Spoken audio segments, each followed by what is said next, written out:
Hello everyone, welcome to IAS PCS by Aspirants. So in this video we are going to discuss the explained series article from Indian Express 24th of August 2023. तो बात करते हैं आज की जो explained series है उसमें जो सबसे बढ़िया आर्टिकल है और जो सबसे इम्पॉर्टेंट आर्टिकल भी है जो आपको पढ़ना है वो ये है ISRO arc to future Aryabhata to Chandrayaan 3 and beyond.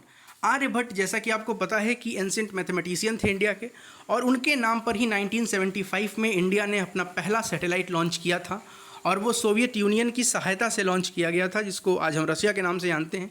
उस समय वो यूएसएसआर था। तो उसी के बारे में बताया गया है कि आर्यभट्ट से लेकर चंद्रयान 3 तक की जो इसरो की यात्रा रही है, जो इंडिया में स्पेस की जो एक आप कह सकते हैं जो रिवॉल्यूशन आज हमें देखने को मिलता है। आप यहाँ पर आपकी स्क्रीन पर देख रहे हैं विक्रम साराभाई को जो कि थुम्बा में 1969 में, उसके अलावा और भी आप देख रहे हैं अब्दुल कलाम साहब को देख रहे हैं आप। तो बैलगाड़ी से सैटेलाइट के पार्ट ढोने से लेकर साइकिल से रॉकेट के पार्ट ढोने से लेकर चंद्रमा पर अपना लैंडर और रोवर उतारने तक ये जो इसरो की एक बहुत ही ग्लोरियस आप कह सकते हैं यात्रा रही है, उसके बारे में पूरे डिटेल से इस एक्सप्लेन सीरीज़ में कवर किया गया है। तो सबसे पहले हम बात करते हैं इंडिया का जो पहला सैटेलाइट था आर्यभट्ट 1975 में यूएसएसआर के द्वारा का मतलब है कि उसका रॉकेट था। हमारे पास उस समय रॉकेट नहीं था कि हम अपनी सैटेलाइट स्पेस में भेज सकें, तो हमने रॉकेट किससे लिया? यूएसएसआर से लिया, यानी कि सोवियत संघ से लिया। और जगह का नाम क्या था आप यहाँ देखिए 1975 में कैपुस्टीन, इस जगह से इसको लॉन्च किया गया था आर्यभट्ट। उसके बाद हमारे पास ये तो सैटेलाइट हो गया। फिर हम बात करें कि जो पहला लॉन्च व्हीकल हमने बनाया, जो लॉन्च व्हीकल था इंडिया का, वो था SLV-3 और ये 1980 से श्रीहरिकोटा से लॉन्च किया गया था और एक्सपेरिमेंट के तौर पे रोहिणी नाम की सैटेलाइट को ये ऑर्बिट में ले गया था और इस तरह से इंडिया ने अपना पहला लॉन्च व्हीकल एक्सपेरिमेंट किया, उसका आप कह सकते हैं कि परीक्षण किया। अब देखिए लॉन्च व्हीकल क्या होता है। लॉन्च व्हीकल का मतलब समझिए कि एक गाड़ी, व्हीकल मतलब होता है गाड़ी। अब रॉकेट हमें लॉन्च करना है तो एक लॉन्च व्हीकल होना चाहिए, जो अगर सैटेलाइट हमें लॉन्च करना है तो उस सैटेलाइट को स्पेस तक ले जाने के लिए जिस व्हीकल की ज़रूरत पड़ेगी उसको हम कहते हैं लॉन्च व्हीकल। तो SLV आपने सुना होगा, PSLV सुना होगा, GSLV सुना होगा, अभी जो हमारा चंद्रयान वाला है LMV, इसके बारे में सुना होगा। तो ये सारी चीज़ें जो है ये क्या है? ये है लॉन्च व्हीकल जो सैटेलाइट को अर्थ के ऑर्बिट में ले जाकर स्थापित करती है। उसके बाद बात की जाए तो भारत का पहला लूनार मिशन, जिसके बारे में मैंने कल के इंडियन एक्सप्रेस के आर्टिकल में बात की थी, वो था चंद्रयान फर्स्ट वाला, 2008 में लॉन्च किया था। और पहली बार कोई ऐसी वस्तु गई थी भारत से जिसने कि चंद्रमा के सरफेस को टच किया था। वो क्रैश लैंडिंग, उसको कराया ही गया था क्रैश लैंडिंग, वो तो खैर वहाँ पे फर्स्ट इंडियन ऑब्जेक्ट, बस वहाँ से समझिए कि चंद्रयान 1 से पहला एक ऑब्जेक्ट जाके मून के सरफेस को टच करता है। उसके बाद जो पहला इंटर प्लेनेटरी मिशन है यानी कि मंगलयान 2013 में, इसके बारे में भी आपको पता होगा।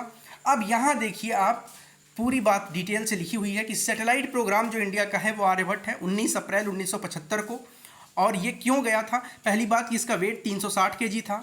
डिज़ाइन और फैब्रिकेशन इसका इसरो के द्वारा किया गया था।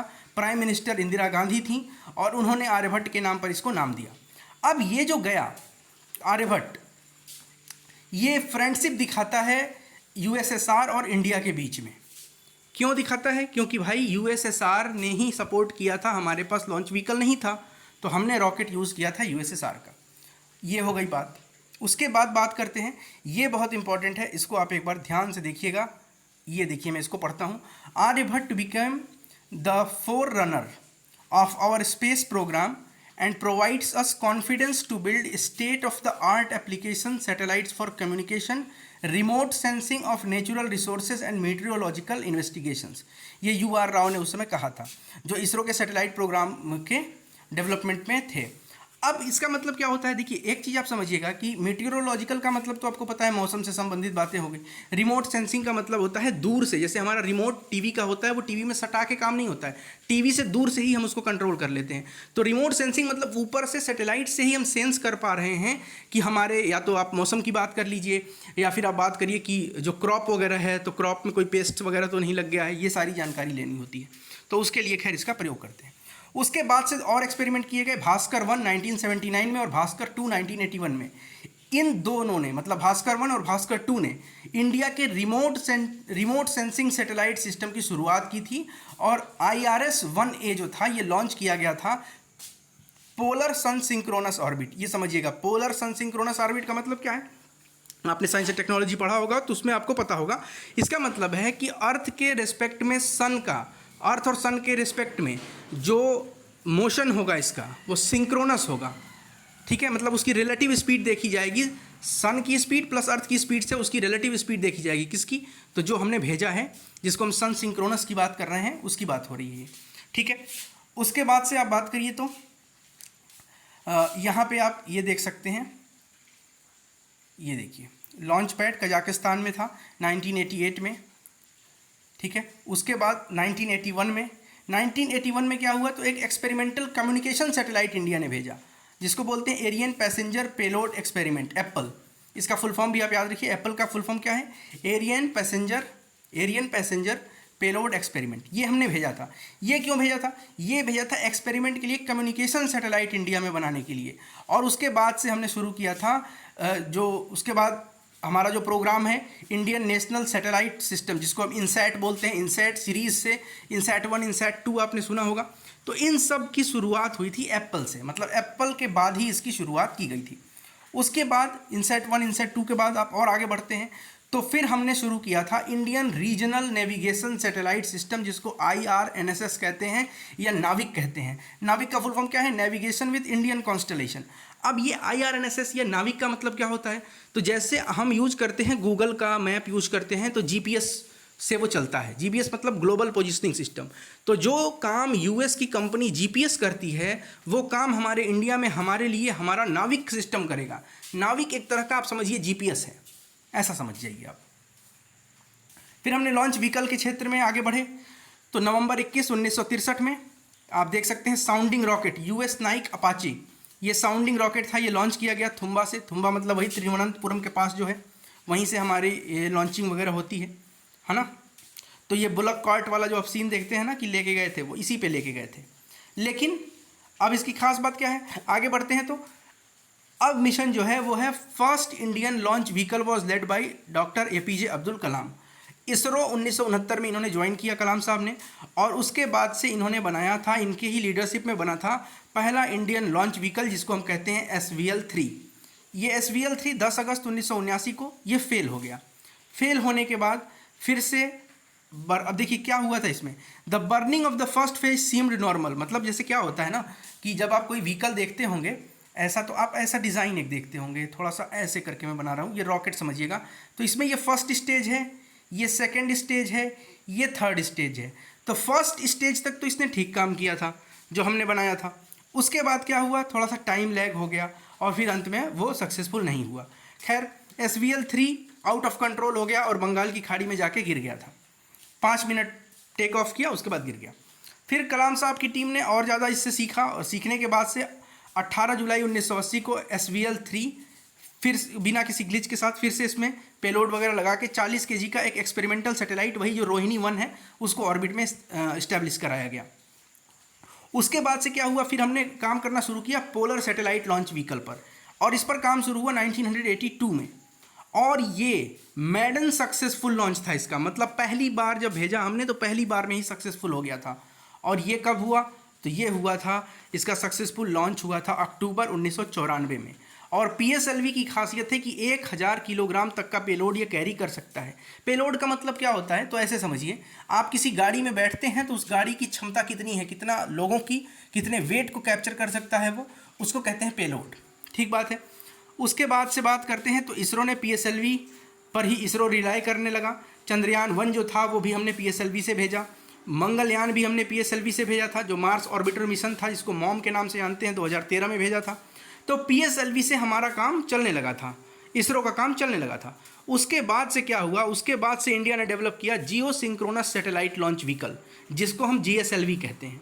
अब अंतर क्या है कि GSLV जो है ये 1750 किलोग्राम के पेलोड को लोअर अर्थ ऑर्बिट में 600 किलोमीटर तक अर्थ के सरफेस से ऊपर ले जाकर वो वहाँ पे जो जियो स्टेशनरी ट्रांसफर ऑर्बिट होता है वहाँ पे ये ले जा सकता है। अब देखिए क्या होता है, जैसे PSLV डेवलप हुआ, उसके बाद हमने GSLV डेवलप किया, ये जियो सिंक्रोनस था, उसके पहले वाला पोलर सैटेलाइट था। ये सब आपको डिटेल में जानना है तो एक बार साइंस एंड टेक्नोलॉजी का स्पेस वाला जो सेक्शन है, स्पेस टेक्नोलॉजी का, वो जरूर एक बार आप पढ़ेंगे। इस आर्टिकल के बाद आपको वो पढ़ना चाहिए। उसके बाद बात करते हैं GSLV। हाँ, GSLV की खास बात क्या है कि GSLV में क्रायोजेनिक इंजन की शुरुआत की हमने। क्रायोजेनिक इंजन का मतलब क्या होता है? क्रायो का मतलब होता है बहुत ही कम टेम्परेचर पे जो इंजन काम करता है उसको क्रायोजेनिक कहते हैं, क्रायो टेम्परेचर होता है। अब क्या हुआ कि हमारा ये बात हमारी चल रही थी रशिया के साथ, उस समय USSR हुआ करता था, फिर 1990-91 में USSR में डिसइंटीग्रेशन हो गया, USSR टूट गया। जब USSR टूट गया तो फिर हमारी बात चल रही थी USSR से कि वो हमें टेक्नोलॉजी ट्रांसफ़र करेगा क्रायोजेनिक इंजन की। क्रायोजेनिक, देखिए जो भी इस तरह की ड्यूअल यूज़ टेक्नोलॉजी है ये बहुत आसानी से नहीं होता है ट्रांसफ़र। आप एक मोटरसाइकिल खोल के देख लीजिए, मोटरसाइकिल में क्या क्या पार्ट है, आप दूसरा मोटरसाइकिल बना सकते हैं, लेकिन एटलीस्ट आप उसको खोल कर देखें, उसकी डिज़ाइन आपको मिले तब तो आप करेंगे।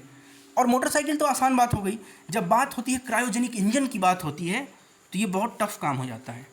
और ये टेक्नोलॉजी ट्रांसफ़र के लिए USSR रेडी हो गया था, लेकिन उसी बीच USSR में डिसइंटीग्रेशन हो गया और दुर्भाग्य से हमारा काम नहीं हो पाया, हमारा काम कुछ दिन के लिए टल गया था। खैर, तो USSR ने 1990s में कहा कि हम नहीं दे सकते हैं। फिर हमने क्या किया कि दिसंबर 2014 में हमने थर्ड जनरेशन के MK3 जिसको बोलते हैं GSLV Mark 3, इसका हमने परीक्षण किया। और सबसे खास बात कि it was with N indigenous cryogenic engine, स्वदेशी तकनीक से भारत में बनाए गए क्रायोजेनिक इंजन से हमने काम किया।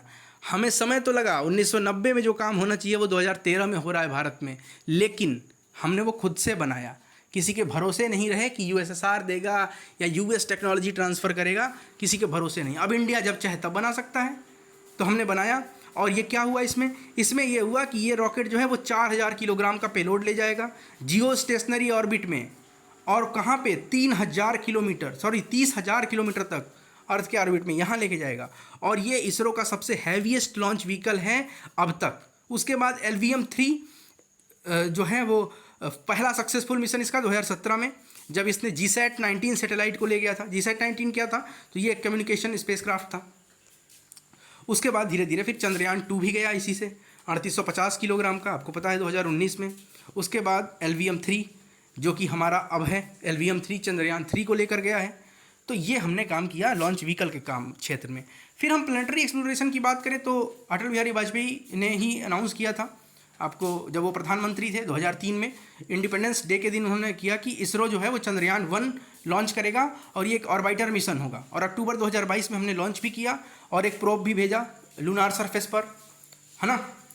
उसके बाद से इंटरप्लेनेटरी हमने शुरू की। 24 सितंबर 2013 को इसरो दुनिया की चौथी स्पेस एजेंसी बनी जिसने कि मार्स ऑर्बिट में पहुंचने का काम किया था। इसके पहले रॉस्कोमोस था रशिया वाला, फिर उसके बाद नासा था USA वाला, और ESA यानी यूरोपियन स्पेस एजेंसी थी। इन तीन के अलावा चौथा ऐसा देश बना भारत जो फर्स्ट अटैम्प्ट में मार्स के ऑर्बिट में पहुंच गया। ठीक है, उसके बाद तो फिर आपको पता ही है कि चंद्रयान मिशन, चंद्रयान-1 हुआ, चंद्रयान-2 हो गया, अभी चंद्रयान-3 भी हो गया है। चंद्रयान-3 जो है वो तो पूरी तरह से क्लियर हो गया है, आपने देखा। तो ये कुछ बात थी इसमें जो कि मैंने आपको बताया। अब कुल मिलाकर आपको करना क्या है कि इंडियन एक्सप्रेस में एक्सप्लेन सीरीज आज पूरा का पूरा आपको पढ़ जाना है। काफ़ी इंपॉर्टेंट है एक्सप्लेन सीरीज। और ये मैंने बताया कि आर्यभट्ट से चलते हुए कैसे हमने भास्कर 1 भास्कर 2 डिज़ाइन किया, उसके बाद कैसे हम लॉन्च व्हीकल के क्षेत्र में आते हैं तो हमने पहले SLV डिज़ाइन किया, उसके बाद हमने PSLV डिज़ाइन किया, फिर GSLV हम डिज़ाइन कर रहे थे, लेकिन USSR के साथ जो हमारा डिसइंटीग्रेशन हो गया, USSR का जब डिसइंटीग्रेशन हो गया तो उस समय ये दिक्कत हमारे पास आई कि टेक्नोलॉजी ट्रांसफ़र नहीं हो पाया, जिसकी वजह से हमने इंडिजीनियसली डेवलप किया। चंद्रयान-2 के पहले ही हमने डेवलप कर लिया था GSLV जो कि क्रायोजेनिक बेस्ड इंजन था। और इंडिजीनस टेक्नोलॉजी से क्रायोजेनिक इंजन डेवलप करने में हमें समय तो लगा, लेकिन हमने उसको पूरा किया। जो काम 1990 में होना था वो हमने 2013 में किया।